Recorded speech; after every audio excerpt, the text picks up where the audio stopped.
ప్రభుత్వానికి శీర్షిక పెట్టదలుచుకుంటే ఈ రెండేళ్ల పరిపాలనకు శీర్షిక పెట్టదలుచుకుంటే ఏమిటి సూటబుల్ అని ఆలోచిస్తే నోటీసుల సర్కార్, నోటి దూల సర్కార్. నోటీసుల సర్కార్, నోటి దూల సర్కార్. డ్రామాల సర్కార్, దగులుబాజీ సర్కార్.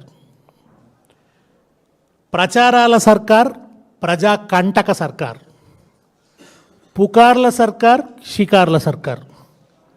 ఇప్పటివరకు ట్యాపింగ్ పేరిట పుకార్లు రేపడం తప్ప ఈరోజు వరకు బలమైన సాక్ష్యాధారం ఒకటి ప్రజల ముందు పెట్టలేదు. కేటీఆర్ గారు అన్నట్టు అధికారికంగా ప్రెస్ మీట్ కూడా పెట్టలేదు. అధికారులు మాట్లాడలేదు, బాధ్యులైనటువంటి క్యాబినెట్లో ఉన్నవాళ్ళు మాట్లాడలేదు. ఉత్త పుకార్లతో రాజ్యం వెళ్తున్నారు. షికార్ల సర్కార్ మీకు తెలుసుగా, ఆయన ఎప్పటికీ అయితే దావోసు లేకుంటే కొరియా, కారణాలు ఏమన్నా కావచ్చు, విమానాలు ఎక్కుతాడు, లేకుంటే ఢిల్లీ. షికార్ల సర్కారు, మూటల సర్కార్, మూర్ఖపు సర్కార్. ఎంత మూర్ఖత్వం అంటే, నేను పూర్వాశ్రమంలో తెలుగు ఉపాధ్యాయుని కనుక నాకు భర్తృహరిది ఒక పద్యం యాదికి వస్తుంది రేవంత్ రెడ్డిని చూసినప్పుడల్లా.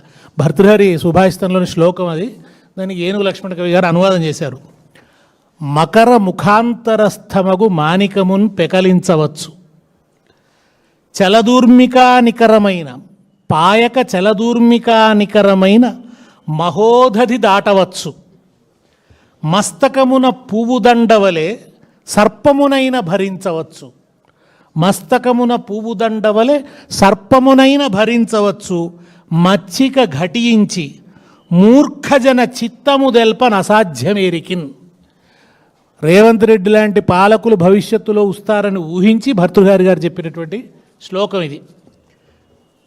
మొసలి నోటిలోంచి మాణిక్యాన్నైనా వెలికి తీయవచ్చు, ఉప్పొంగే సముద్రాన్నైనా ఈదవచ్చు, విషసర్పాన్నైనా తల మీద పూలదండ వలె ధరించవచ్చు.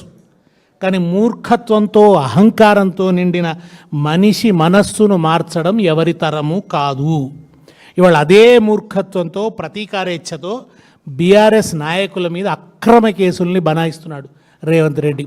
పరిపాలనా పగ్గాలు చేతపట్టి నాటి నుండి అసెంబ్లీలో శ్వేతపత్రాల పేరిట మొదలైన డ్రామా 2 ఏళ్ల నుంచి అదే కొనసాగుతున్నది. ఈ రాజకీయ విన్యాసాలు చూస్తుంటే పరిపాలన పట్ల పూర్తి అజ్ఞానం, పగ, ప్రతీకారాలపైననే అంకిత భావం, పూర్తి అంకిత భావం రేవంత్ రెడ్డి గారికి ఉన్నాయన్నది స్పష్టంగా అర్థమవుతుంది.